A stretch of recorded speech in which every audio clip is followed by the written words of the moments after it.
On the debate tonight, BJP's 75-point plan. The Modi government's manifesto is out, setting the agenda for BJP's poll pitch. With their 10-point nation-first pitch, the BJP is heavily banking on nationalism and national security this elections. राष्ट्रवाद ये हमारी प्रेरणा है, अंत्योदय ये हमारा दर्शन है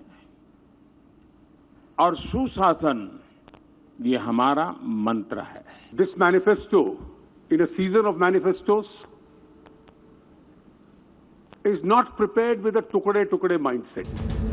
The other big announcements that followed were promises to make India a $5 trillion economy by 2025, doubling farmer income by 2022, basic pension scheme for farmers and interest-free Kisan credit card loans. 1 lakh तक का जो क्रेडिट कार्ड पर loan मिलता है, 1 लाख तक का credit card पर जो लोन मिलता है, उस पर 5 वर्षों के लिए रेट ऑफ इंटरेस्ट 0% होगा, 0% ब्याज दर पर 1 लाख का वो कर्ज नहीं. The manifesto, however, stayed silent on any targets for job creation. But the BJP Sankalp Patra says they will encourage startups and increase the number of seats in educational institutions by at least 50%.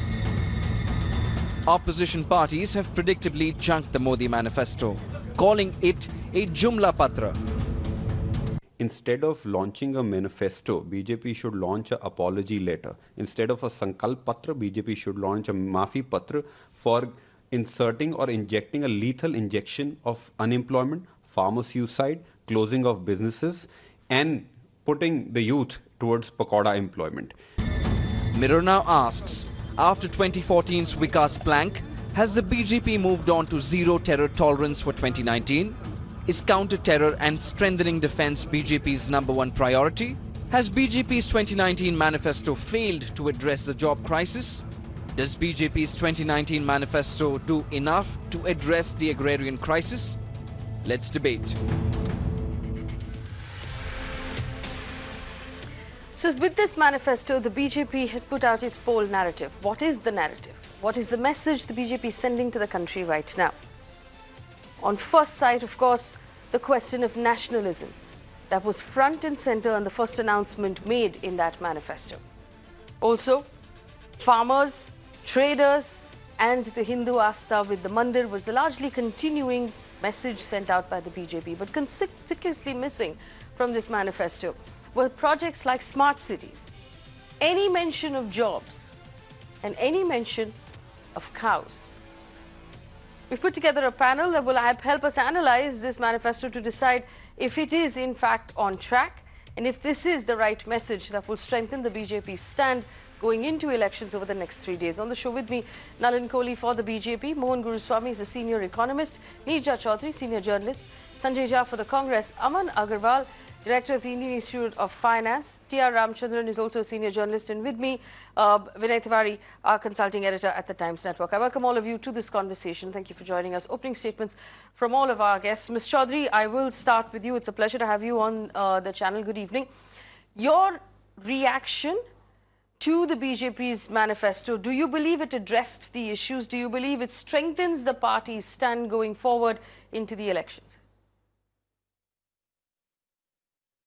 Look, it's played on, expectedly. It is focused, as you were saying, on nationalism, fueling its agenda.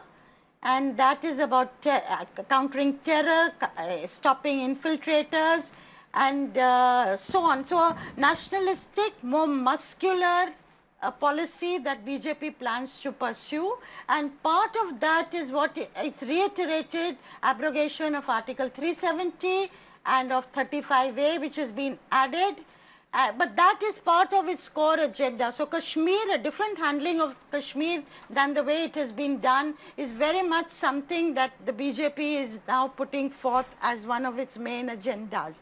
But it's pursued its core agenda also, Mandir, though, like last time, exactly a repeat of last time, facilitating the Mandir in cordial atmosphere within the constitutional framework.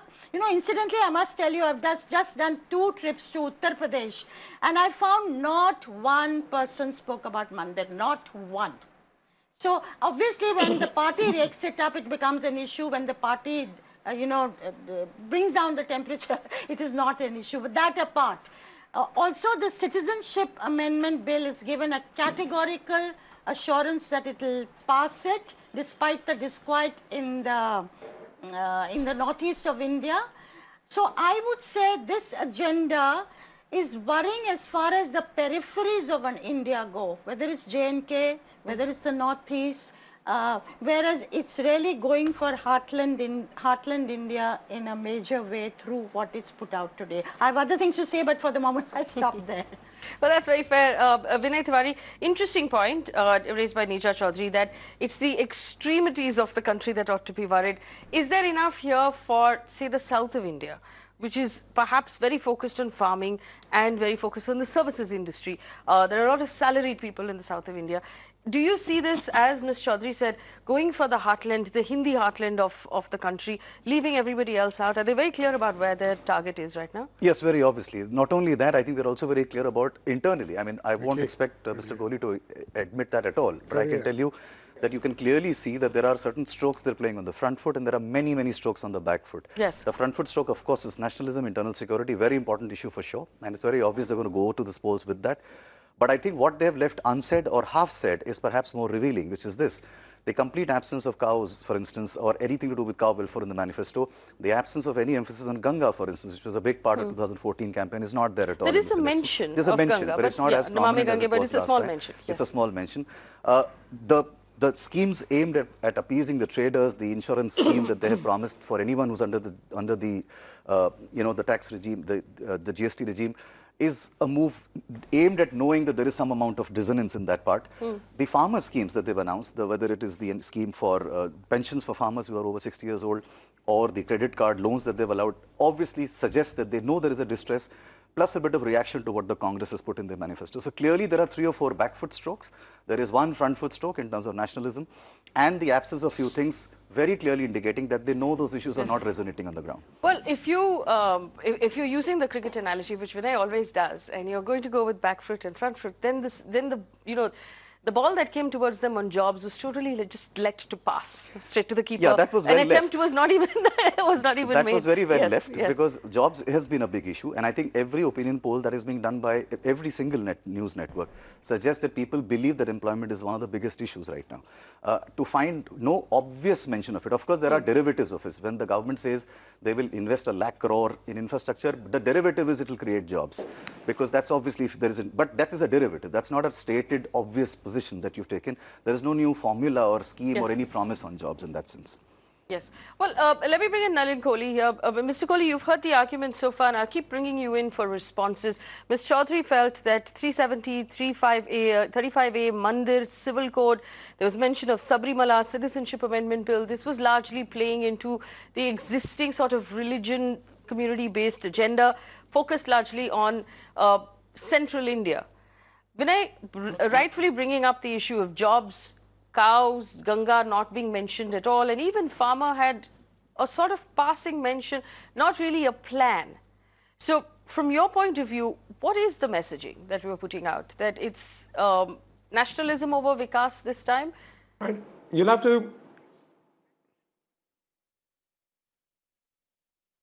to first, I think, look at what Mr. Jaitley said yesterday when he pointed out the 3 themes that are the driving themes for Fir ek baar Modi Sarkar.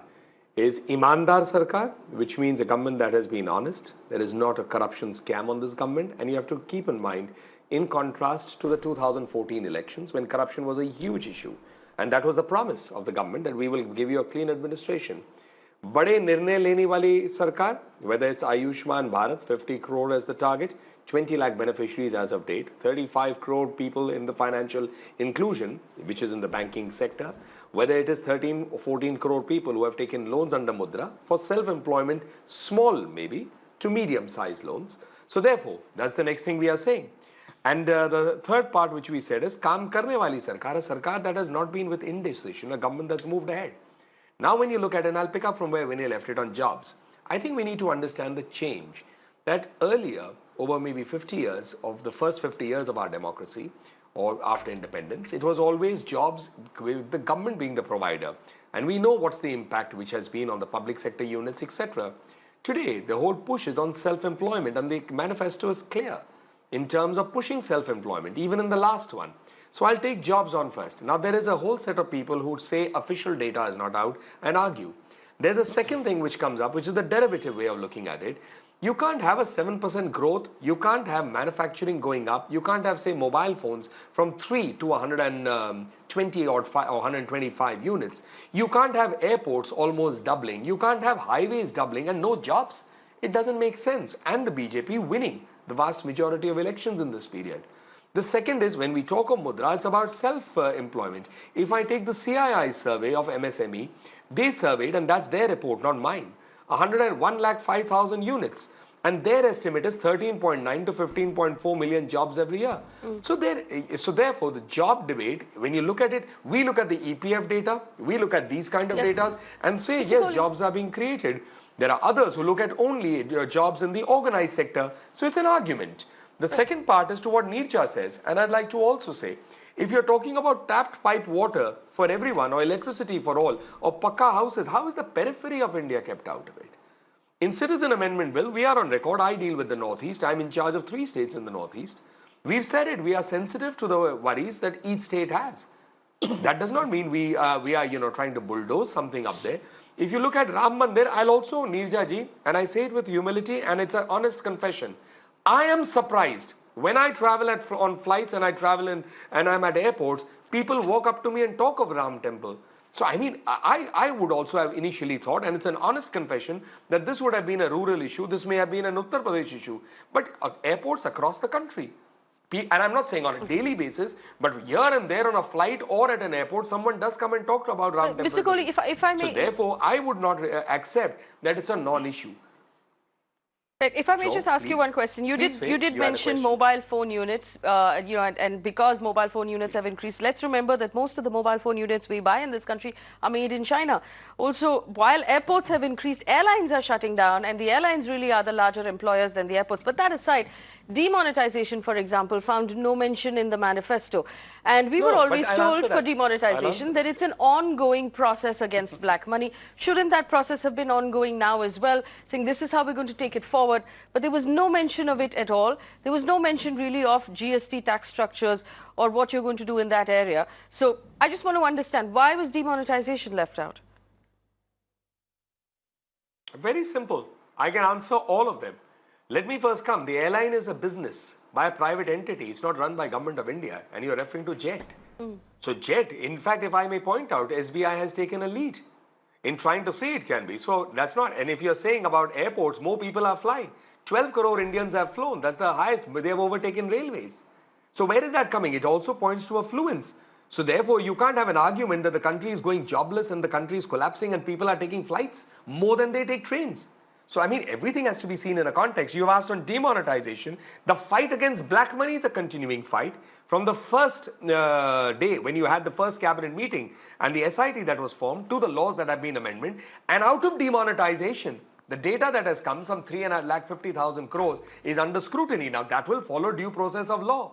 As an advocate, I'm saying that you can't just simply say that now the money is under investigation, we are going to seize it. It will be at the AO's level, it will go to the CIT level, and year after year, something or the other will keep getting resolved. And on demonetization, my political argument, that immediately after demonetization was the Uttar Pradesh election. We got a mandate that no party in the history of India has ever got, 324 with our ally. No party has got so much right after demonetization. You don't need to mention the same things that are work in progress. The vision is about what all we want to do. What we are doing, we haven't discarded. That process continues. It has to. That's how you build further.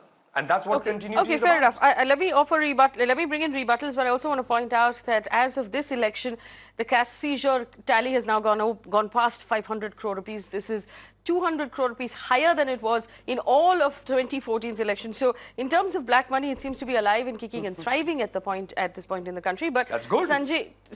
Sanjay Jha of the Congress, your rebuttal to Mr. Kohli, and then I bring in the Economist. Mr. Jha, please. Okay, Faye, my friend Mr. Kohli started by saying that corruption is not an issue in this election. Well, I want to say that we have mentioned, Nalin, in our manifesto that the Rafael scam will be investigated, the Prime Minister will be investigated, and we will take it to its logical conclusion. In fact, I thought you will agree, because ever since we started the Chaukidar Chor Hai slogan, you responded by saying, Main hi Chaukidar, so you recognized it was hurting you politically. It's a big issue, and we will take it up. Point number two, Nalin said that, there is so much of growth and development, so jobs are happening. The truth is, Faye, that the GDP number itself has become questionable. I mean, you know that some eminent economists have written publicly that India's integrity of our data has now become questionable. Our figures are no longer, deemed credible. It seems suspect. And people look at it like it's being compared to China. So we have a serious problem. That's one of the reasons why joblessness is huge, but the GDP figure and the job figure have no compatibility. It's a serious problem. No, but Mr. Jha, I want to bring you back to the manifesto, basically, please. Faye, in our opinion, yes, I'm answering that. If you look at this manifesto, it is a public admission by Narendra Modi's government that as far as jobs are concerned, farmer distress is concerned, private investment is concerned, they have failed. Because the truth is that at the end of the day, this is the slogan on which he won the 2014 elections. But the ultimate barometers of growth are jobs, are, how is the economy getting investments. Now, let me give you one example, Faye, and I want you to ask this question to Mr. Kohli. I wouldn't like to do that. His party questioned me and my colleagues on all television shows the day we announced Nyay, where are you going to get this 3.60 lakh crores from?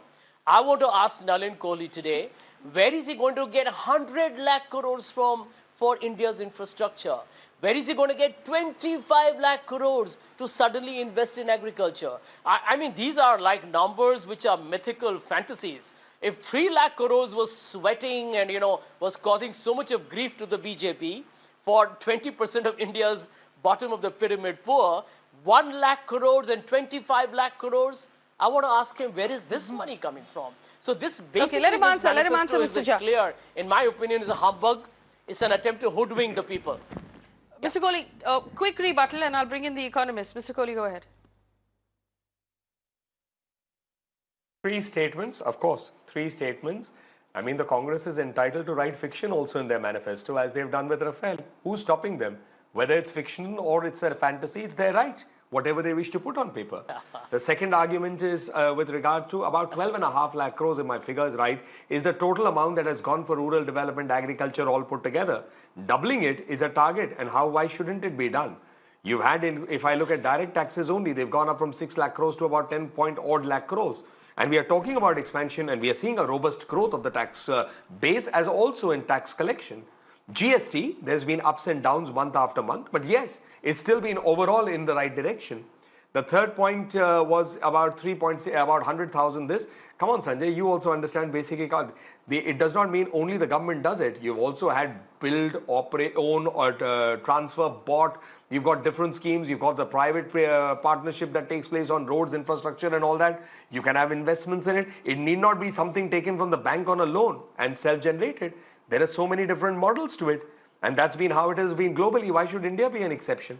We know what we are talking, and we'll do what we are talking. Okay, I'm going to stop the two of you there, because otherwise you'll take up most of the time that's available on this panel. But I want to quickly bring in Vinay. Two different arguments here. As you wish. Yeah, but it's your panel.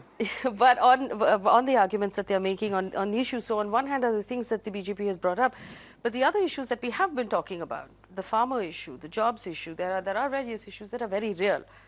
Do you agree more with Mr. Jha here at this point, to Mr. Kohli?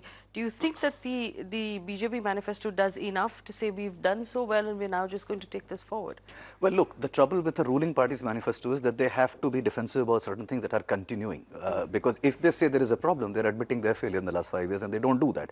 I mean, no ruling party's manifesto actually ever admits anything, even if it's a serious problem. In 2009, yes, the Congress manifesto didn't really admit anything which had gone wrong in the first 5 years, and they were only promising the moon for the coming 5. So there is a compulsion that a ruling government has in any case. But the trouble is that if you look at the larger narrative that is being set by the two parties, that's for me is the bigger giveaway. Yes. Very obviously, the BJP has consciously decided that nationalism is perhaps the only overarching subject that can bring in the kind of unity or the unifying force that they need to sail them through. And remember, Whether Mr. Kohli admits or not, the three reverses in the three states of Madhya Pradesh, Chhattisgarh and Rajasthan have played a bit on their mind, because a lot of the missing elements in this policy are a result of that, or a lot of the missing emphasis. The re-emphasis on nationalism is also meant to paper over certain problems that are obviously there. And however much we may say farming distress, like 2022 farmers' income being doubling is a continuation of the last manifesto as well. That was mentioned in 2014 as well. Objectively, one could ask the question, in 2019, has it actually reached anywhere close to double? The answer is no. So clearly there is a problem, and that problem has not been addressed because they can't address that, or they can't admit that openly. All right, Mohan Guruswamy, senior economist, joins us right now. Mr. Guruswamy, do the numbers add up, or are there enough numbers in this manifesto to even do any math on it?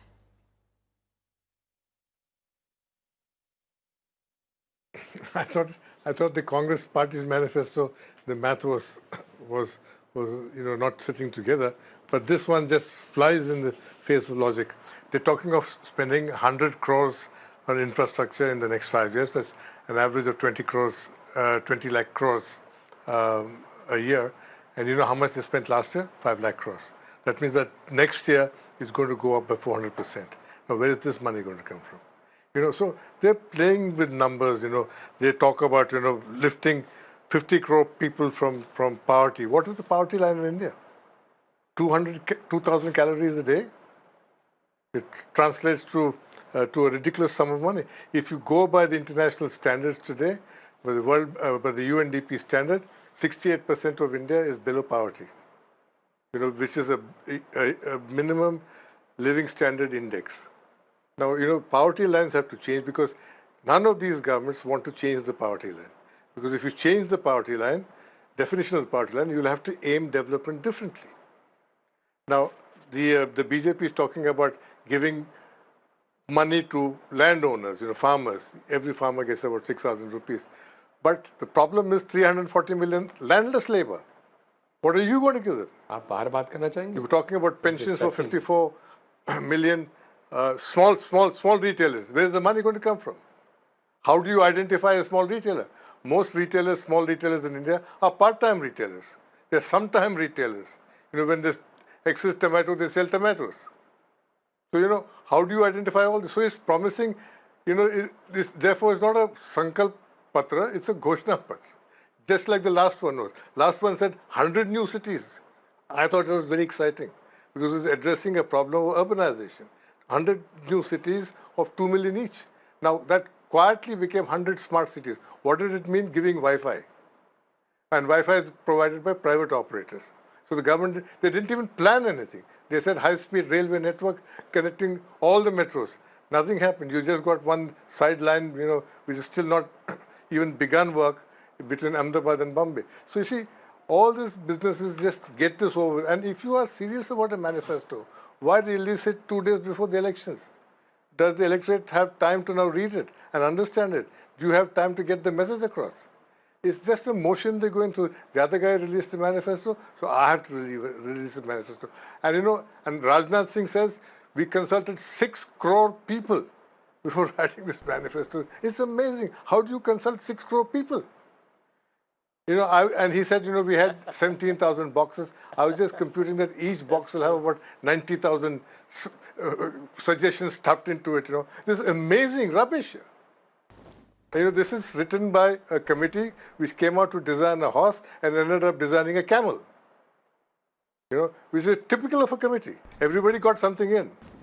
And then finally, it all boils down to, I will build a temple, because I can't do anything with this country's economy. Now we'll clean Ganges up. This is important. In the next 5 years, what did you do the last 5 years? The coliform content of the Ganges has doubled in the last 5 years. And you're going to clean it up in the next 5 years?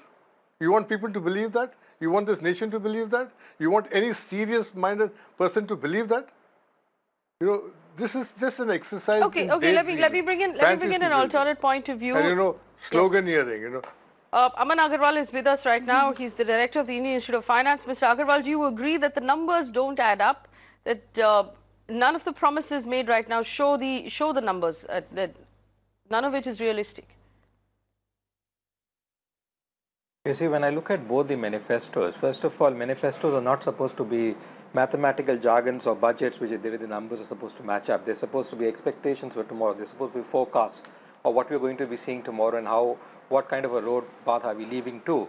Now, when we look at both the manifestos, I see, the Congress manifesto coming in from like a heart, and the BJP's manifesto more towards the brain, where it's talking technically and talking about what are they wanting to do, phasing out. Both of them touch almost a similar aspects, similar issues throughout the country. But then the emotional aspect, the social welfare aspect, the spending, which is going to be more inflationary in nature, is being touched upon by the Congress manifesto, whereas the BJP manifesto talks about targets which are going to yield towards GDP growth numbers. Certainly, if the jobs and the employment comes in the secondary byproduct factor, but then it is what it is targeting is the GDP. It is talking about not only internal, but it is talking about the external growth in terms of how we see India growing internationally and within the country as well.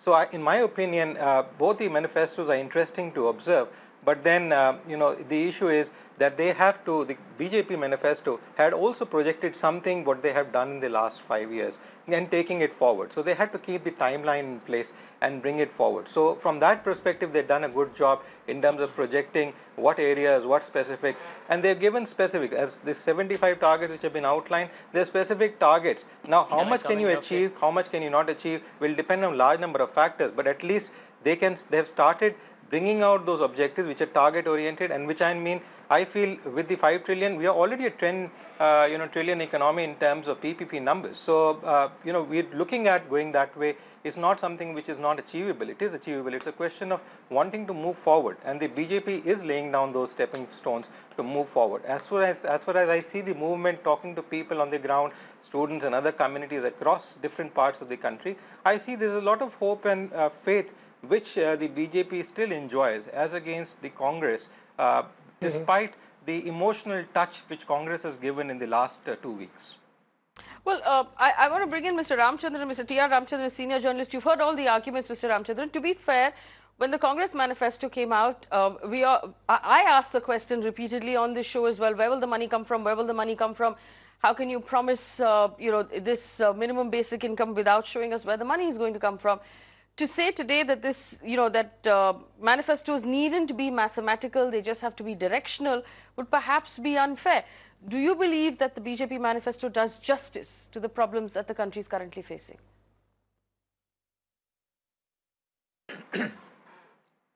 Well, I think there have been certain aspects in the budget that they have really presented. I mean, the manifesto that they have presented, which speaks about what they intend doing over the next 5 years. But there are a lot of things in the previous manifesto which has not been really taken upon or discussed in this last 4.5 to 5 years.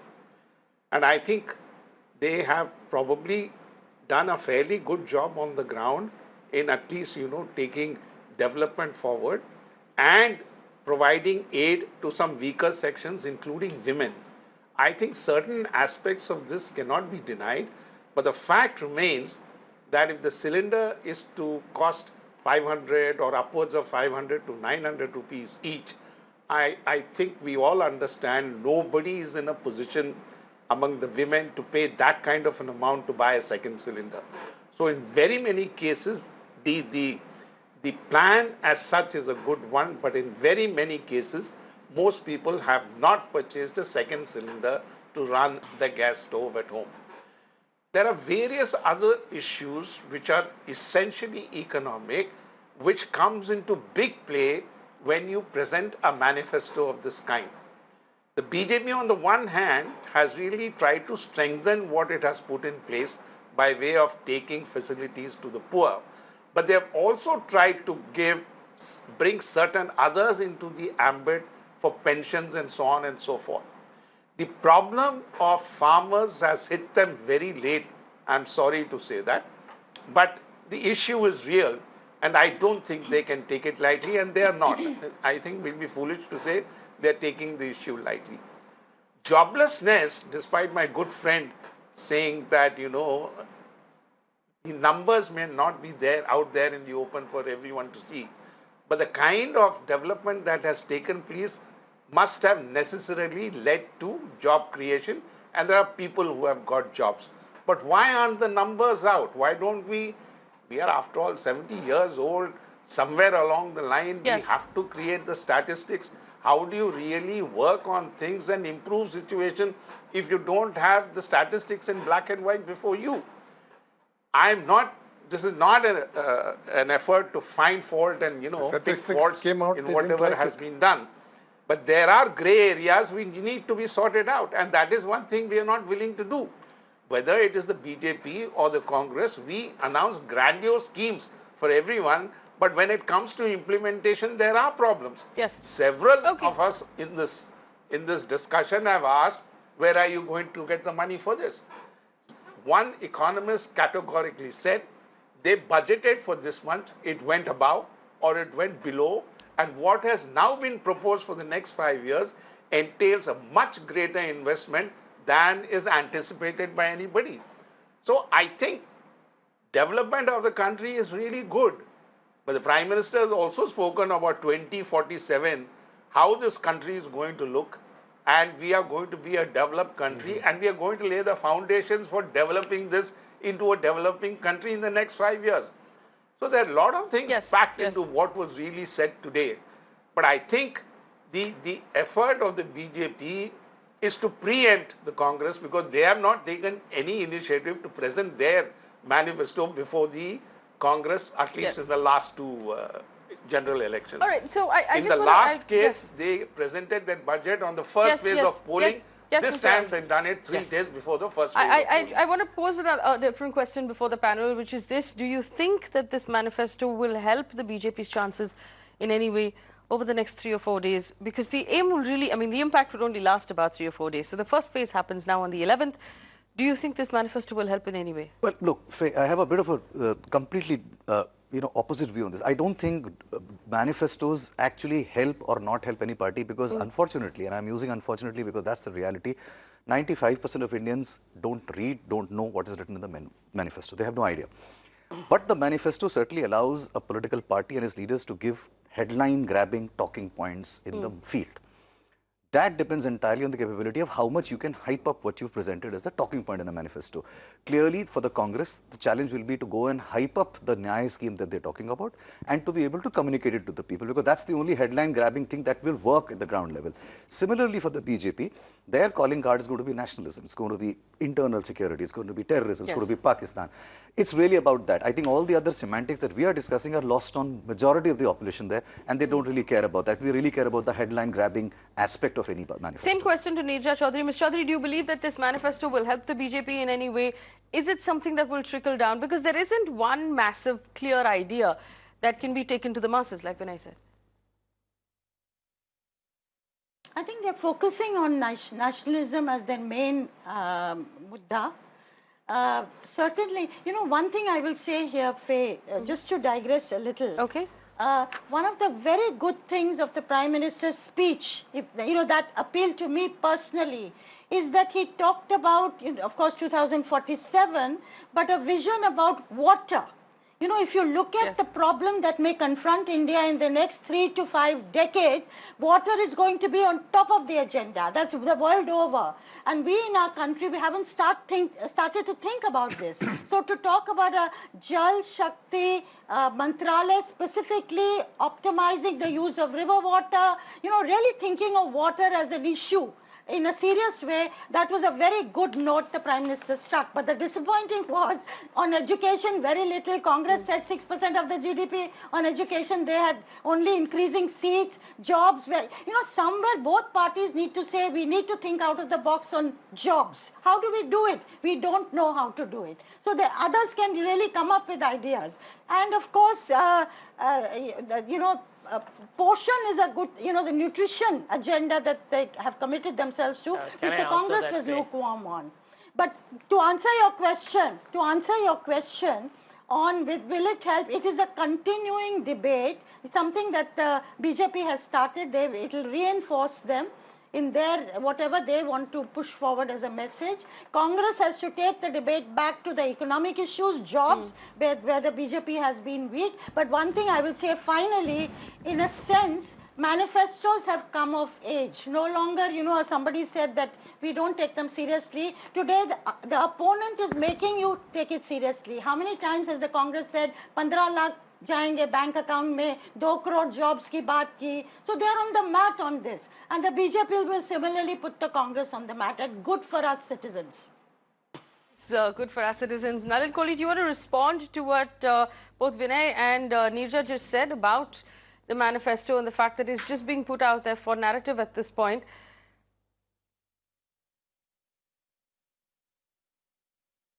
I won't agree with it fully.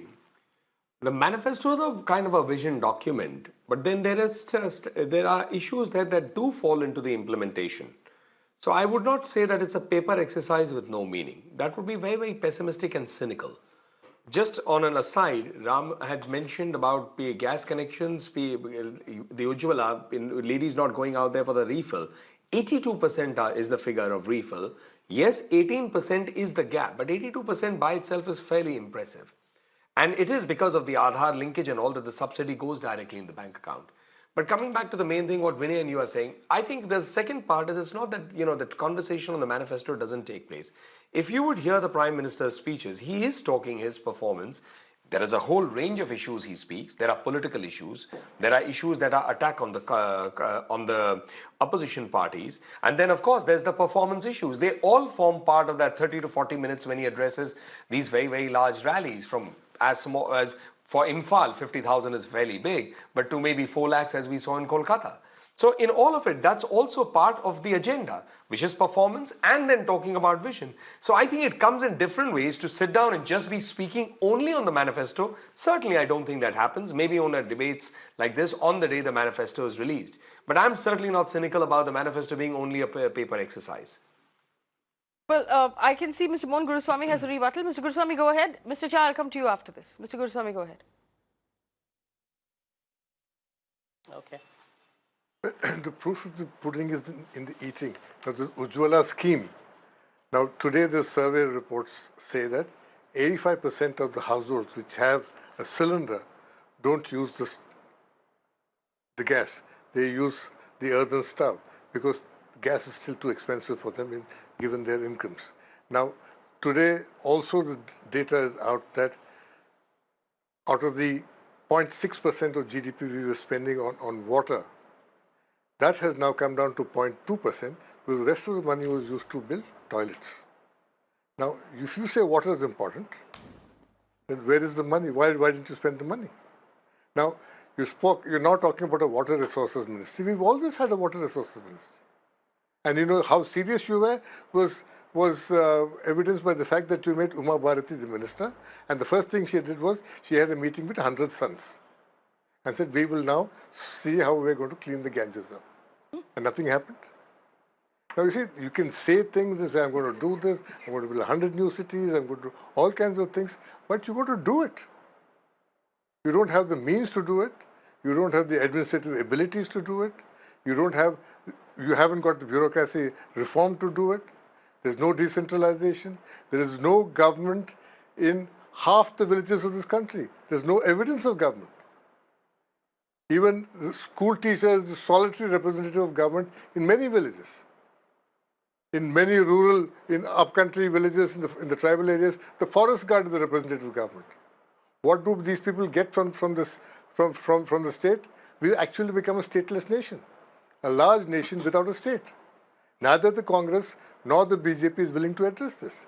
Manmohan Singh said we will reform the bureaucracy, we'll reform governance. Modi said we'll reform bureaucracy, we'll reform governance. They don't do it. So you don't have the means to do anything. And that is your problem. Okay. You have grandiose plans, and then you address your urban elite, you address your audiences who are watching TV, and then nothing happens to the people down below. Even today's manifesto, you're talking about giving 6,000 rupees an acre to people with land, hectare. What about 340 million people who don't have any land? You don't even talk about them. Yes, you made that point. Allow me to just bring in Vinay on one last point that I want to bring in. Realism into this. Yes. Vinay, in terms of the narrative, since we're talking about the narrative, and I'll take the question to the other journalists as well. I would like to come in here. Yes, Mr. Jha, one moment. The question of pride, and while the economists will talk about how the numbers are not adding up and the specifics are not here, there are no specifics at all. Even if the BJP talks about making India the third largest economy, there's no specifics of how we're going to get there. Cleaning up the Ganga, there's no specifics of any of it. Tap water in everybody's house. How are we going to get there? We don't know. But what it is about is pride. It's about urban pride. It's about national pride. It's about, if you want to call it that, Hindu pride, because a lot of it just stays in that area. It's strumming on your heartstrings of pride of some sort or the other. So it's not about mathematics. The narrative here is about reinforcing our pride, isn't it? Absolutely. And I think that is because in politics, emotion plays a huge role. The parties stoke up negative emotions and positive emotions both to appeal to the electorate. And pretty obviously the opposition will stoke up negative emotion because that's the only emotion they can and they should. Politicians also evoke emotions of fear or pride. Now, fear could be the minority, politics in India is all about fear. Parties after parties have exploited that over the years, and that's how they have governed and ruled, because they instill that fear. Now the game has been reversed. You are now making the majority feel a little worried, because that again is an emotion that appeals. So emotion plays a big role, and pride in that sense is another emotion that is being tried and being used in this election, and that you will see the play out will keep changing, but the emotion will always remain. So we're looking at enough of this happening in the West. We've seen Donald Trump's method of Make America Great Again, which is we will sort of reinforce our pride and we'll take control of our pride again. And now talking about how he's going to secure the borders and make sure that terrorism has no place. Yeah, so he in the uses country. fear as well. I mean, his fear is that, okay, the Mexicans are coming in. Is this now a global formula? It is. I mean, in many ways, the right-wing revivalism is a global phenomenon. Every country in the world is now seeing that. And we are pretty much seeing the same thing here as well. Ms. Chaudhary, is it fear and pride and fear, that there are large emotions that are playing right now? I think very much so. I agree with that. Pride, yes. There's a sense of, even if you look at Balakot, Pulwama and Balakot, somewhere it made people, the defeatism in them was turned to feel good. People didn't want to hear about whether actually the strike took place, how many people died. The fact that we gave it back to them made you feel good. So also the issue of pride. But we mustn't sniff at this completely. How do you rouse a nation? How do you galvanize people to do something good? The PM talks about Jana Andolan, and it can be called Jumlebazi on a whole host of issues that have been unaddressed. But how do you galvanize people to put their best foot forward, to bring the changes that are required? How does Vikas become a Jan Andolan in the real sense of the word? You've got to play on both the pride, maybe also, I hope not fear, but certainly on pride. Sanjay Shah, go ahead, please. Faye, I think there is a very dangerous content in the entire manifesto, and I think it's appropriate that we actually discuss that. I think that's the elephant in the room. When the BJP talks about abrogating Article 370 or Article 35A, the question that needs to be asked of them is how can they do it when the matter is sub judice before the Supreme Court of India? These are very sensitive issues, and for a political party in government to put it in its public document as a commitment of the party when the matter is pending before the Supreme Court, I think is a very, very serious issue. Point number two, and that's a very simple and straightforward one. I want to quote to you what Narendra Modi said in 2014. I will give you a report card at the end of 5 years, and please judge me then and re-elect me. I did not see any report card, and therefore no mention of those 15 lakh, the MSP over 50% of cost of production for the farmers, the 2 crore jobs, the smart cities, the multiple issues they talked about. I have the whole list with me. So end of day, I think, I'm glad that my party is going to make the manifesto a serious issue. Please hold us to it. We form a government in May. All right, very please quickly. ask us questions on how we deliver. Because I do believe Mr. that Kohli the will respond manifesto to is you. the only document that connects a citizen to a political party where you can be held to task. Okay. Mr. Kohli will respond to you. Mr. Kohli, go ahead, please. What was the first point Mr. Jha had made? The report card I got, which was the first point that he had made. He said that Mr. Modi said that after 5 years, I will offer you a report card and you can use that report card to judge my performance and vote me back into that is the power. second point. 370, the Article 370. And that there was a dangerous undertone of Article 370 My and first that- point 370. was Article Yes, thank you. 370. Thank you. Yes. Yeah, yes. Yes. So, thank you. Thank you. 35A. Thank you. Thank you. Because the two were so disparate, so I lost the track for a moment. Thank you for it. Thank you. Thank you for telling me. Let me come on 370 first. Sanjay, I think you would know that well.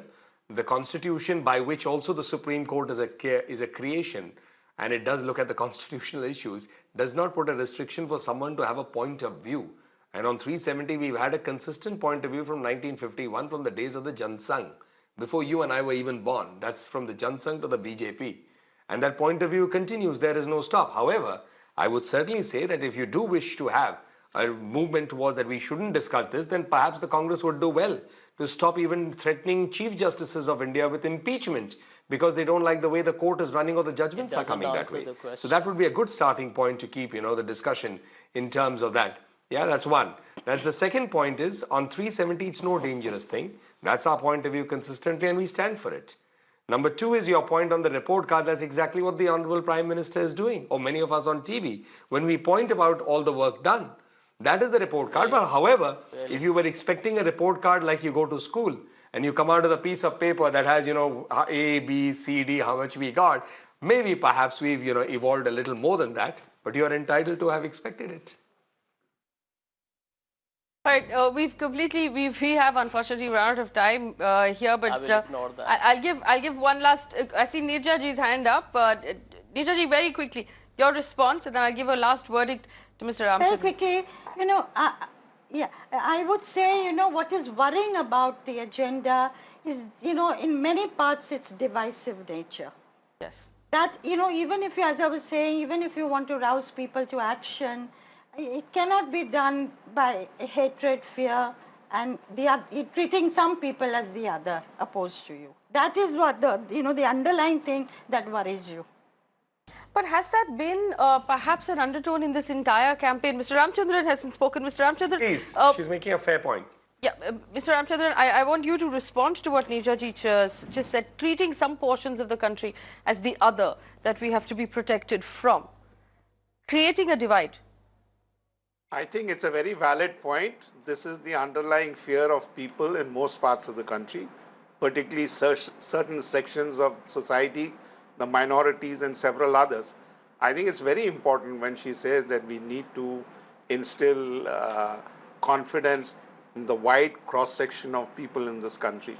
Having said that, Faye, I think one of the things that the country requires immediately is a national doctrine on national security. Experts on this subject have been saying time and time again, it is time for the government to come forward with such a doctrine now that we have one on our nuclear weapons. Right, Vinay, quick question to you as well. The divisive politics that we've seen play out in this election and comments being made by very, very senior leaders about this majority, that minority, Hindus here, Muslims there, that sort of thing. In your opinion, has this gotten worse over the last few elections? It has, for sure. And I think it has been done a little deliberately. Nalin is in charge of 2 Northeast states and he'll bear me out on this. The citizenship bill, for instance, was put on the back, allowed to lapse in the Rajya Sabha because there was a lot of problem the BJP is facing with the allies. AGP walked out. Some of them have come back because it was allowed to lapse. But it is there in the manifesto. It's been brought back. So obviously the party wants to go ahead with it once they come to power. And there are many other And there are other, I mean, there's actually, there's an Easter egg hunt of these things in the manifesto. Sabrimala, for example, we were both surprised when we saw it there, but it's there. And when Sabrimala came up, it largely stoked, the difference between Hindus and everybody else. Yes, and the language they've used there is that if it's a matter of faith, we are open to the idea of looking at a constitutional looking in many ways, that faith should override certain things. I mean, Triple talaq, uniform civil code. Again, uniform civil code categorizing only as far as it comes to the rights of women. So you're not looking at dissolving the HUF, for example, which would make you unpopular among business communities. That was the clarification there, underlying. Hindu business communities. So it does seem like there was a general sort of suggestion that, yes, you should fear, But don't worry, we're protecting you. Yeah, and also remember, some outside of the manifesto, there is also a narrative that is being built by constantly talking about why Rahul Gandhi went to Wayanad. Yes. It's all ties in. The constant refrain is he went there because that's a minority seat, and that's the narrative. It's very obviously that's the narrative. It now finds place in manifesto. It's also finding place in speeches. Well, that is a narrative that we have to be mindful of, and we've run out of time on this conversation. Well, I thank my panelists. We will leave it here, but we'll continue to track this entire election. Remember, while manifestos and messaging aside, at the end of the day, it's really left up to you as a voter to choose what you believe are the real issues of the country and how you want to vote. Thanks for watching.